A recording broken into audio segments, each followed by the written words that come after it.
Na nossa vida cristã, existem 7 pecados que são muito frequentes e que, na realidade, a gente pode dizer que eles ferem de maneira muito profunda o nosso relacionamento com Deus. Esses pecados são conhecidos como 7 pecados capitais. E eu quero hoje falar com você, conversar e te ajudar a entender um pouco mais sobre um dos primeiros dos 7 pecados capitais, que é o pecado da soberba ou do orgulho. E para isso, só o que eu te peço é curta esse vídeo, se inscreva nesse canal, fazendo isso você vai me ajudar a alcançar mais pessoas.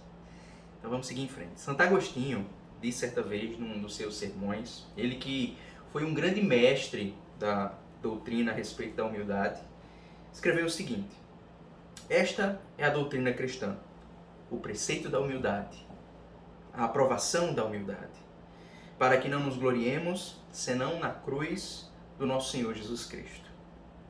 A soberba, ou orgulho, consiste em nós nos colocarmos como centro, como pessoas especiais que merecem tudo. Às vezes acima de Deus ou mesmo acima de outras pessoas. Nós conhecemos, por exemplo, a parábola do nosso Senhor quando ele nos fala de um fariseu e um publicano. E o fariseu estava ali no templo de Deus, agradecendo ao Senhor por aquilo que ele tinha e por aquilo que ele era. Mas naquele momento ele estava usando aquela oração de agradecimento para humilhar outra pessoa. Ele parecia ser humilde diante de Deus, mas estava se engrandecendo, se ensoberbecendo acima de outra pessoa. Isso é o pecado da soberba ou do orgulho. E nós sabemos que a soberba é muito séria porque ela nos impede de vivenciar justamente o seu contrário, que é a humildade. A palavra de Deus nos ensina que Deus dá graça aos humildes, que através da humildade nós alcançamos uma profundidade na graça de Deus, ou uma elevação na graça de Deus. Podemos dizer que a humildade é o princípio da sabedoria, que ela é a essência da encarnação, que ela é o começo da virtude espiritual e que ela é a porta da graça de Deus. A soberba, que é o seu contrário, precede a ruína. Nós conhecemos histórias de tantas pessoas que foram arruinadas pela sua soberba. A soberba, dentre esses 7 pecados capitais, tem um efeito especial. E justamente é importante nós estudarmos ela primeiro, porque a soberba é um pecado que trava qualquer mudança. Não adianta falar de nenhum outro pecado se nós não corrigirmos primeiro a soberba. Dentre esses 7 pecados, nós vamos notar que a soberba e a gula são pecados que têm um efeito diferente sobre a nossa alma e por isso, quando nós não corrigirmos a soberba e a gula, outros pecados, eles acabam entrando em nossa vida. Pois bem, a soberba, ela pode ser estudada a partir de 7 facetas.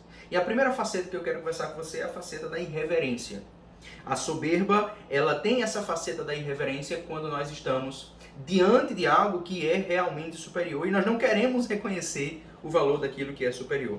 Por exemplo, quando nós não reconhecemos a grandeza de Deus, não reconhecemos como Ele é superior a nós, embora Ele tenha se aproximado sim de nós, mas Ele continua sendo infinitamente superior a nós e por isso a irreverência acontece quando nós queremos tratar Deus como qualquer outra coisa.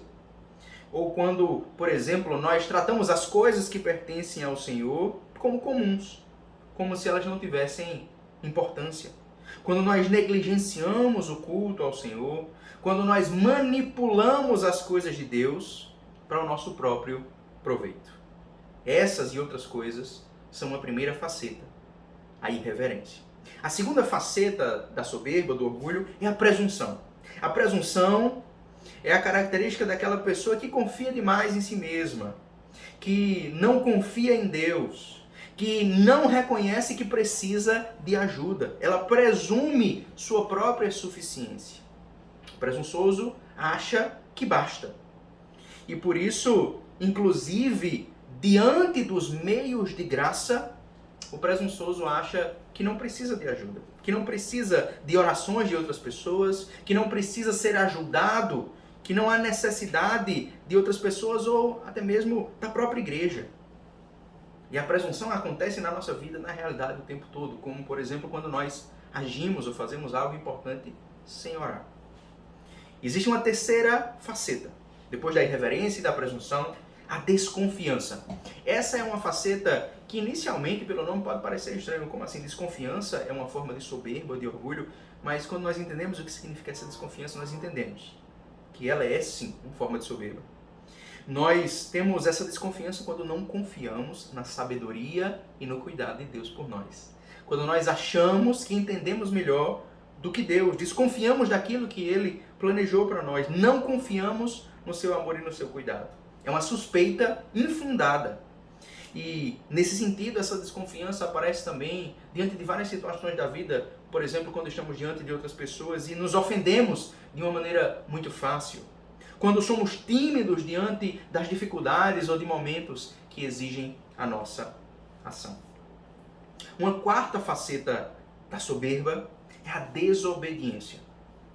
Consiste em rejeitar a vontade de Deus e rejeitar, inclusive, as autoridades que Deus colocou sobre a nossa vida.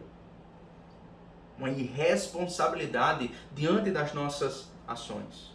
Deslealdade para com os nossos vínculos, para com as pessoas com quem nós assumimos compromissos. Tudo isso é desobediência, e desobediência é sim uma forma de soberba.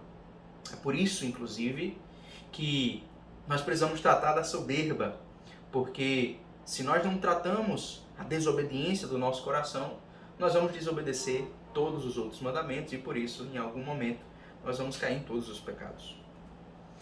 Em quinto lugar, que tem a ver diretamente com isso que eu acabei de falar, a impenitência. A quinta faceta consiste na recusa em reconhecer os nossos erros, a reconhecer que nós precisamos mudar e a recusa em mudar. A pessoa que tem um coração impenitente é aquela pessoa que se auto-justifica, que se defende diante de qualquer crítica, que acha que é perfeita, que acha que não precisa escutar ninguém, que só escuta, às vezes, certas pessoas selecionadas, mas não examina a sua própria vida. A auto-justificação é a raiz dessa, é uma característica, um sinal dessa impenitência. Recusa também em restituir aquelas pessoas que nós ferimos, aquelas pessoas que nós prejudicamos. O impenitente, ele não pede perdão a essas pessoas. Ele não procura desfazer o mal que fez. E além disso, às vezes, quando somos chamados ao arrependimento, nós o fazemos de uma maneira muito ostentatória, de uma maneira muito vaidosa. Isso também é impenitência. Quando nós estamos ostentando que nos arrependemos diante de outras pessoas. Cristo repreende essa hipocrisia nos fariseus. Também é impenitência quando nós nos recusamos a confiar na graça e na misericórdia de Deus. Quando Deus diz que nos perdoou e ainda assim nós insistimos em nos culpar. Diante disso, dessa quinta faceta que é a impenitência, nós vamos para a sexta, que é a vaidade. Atrair o elogio para nós mesmos, atrair a atenção de todas as pessoas para nós, querer que nós sejamos o centro dos olhares de todas as pessoas em redor, em todos os lugares tem que falar de nós. Isso é vaidade. E a vaidade, embora nós associemos com a aparência, a maneira como nós nos vestimos, ela aparece na realidade em todo o nosso comportamento. A pessoa que é vaidosa, ela se gaba, ela se gloria. A pessoa que é vaidosa é hipócrita, ela finge, ela não reconhece o valor dos outros, não reconhece que precisou dos outros, não reconhece que dependeu dos outros, não reconhece que aprendeu com os outros. Além disso, existe uma forma muito astuciosa de soberba na forma de vaidade, que é a falsa humildade. Muitas vezes, quando nós não queremos mostrar a nossa soberba, nós ocultamos como uma falsa humildade, e diante de outras pessoas nós reconhecemos certos erros, ou reconhecemos que não somos tão grandes, mas na expectativa de sermos elogiados por outras pessoas. Então, às vezes, a falsa humildade é uma maneira de vaidade, é uma maneira de atrairmos a atenção de outras pessoas. A verdadeira humildade não consiste em nós nos depreciarmos com palavras diante de outras pessoas. Porque a verdadeira humildade não consiste em nos rebaixarmos, ela consiste em não olharmos para nós e olharmos para Deus, reconhecermos a grandeza dele. Diante disso, como a palavra de Deus nos ensina, não seja a nossa própria boca que nos louve. E existe uma sétima faceta. A última faceta da soberba ou do orgulho é a arrogância. Talvez essa seja a faceta mais visível socialmente. Porque é muito fácil identificar uma pessoa arrogante. Porque a pessoa arrogante, ela pisa todos em redor. Ela desconsidera os outros. Ela se orgulha daquilo que ela tem, daquilo que ela fez e às vezes até daquilo que ela simplesmente recebeu. Ela sequer fez aquilo. Muitas pessoas são arrogantes diante daquilo que receberam, daquilo que têm, e por isso humilham outras pessoas.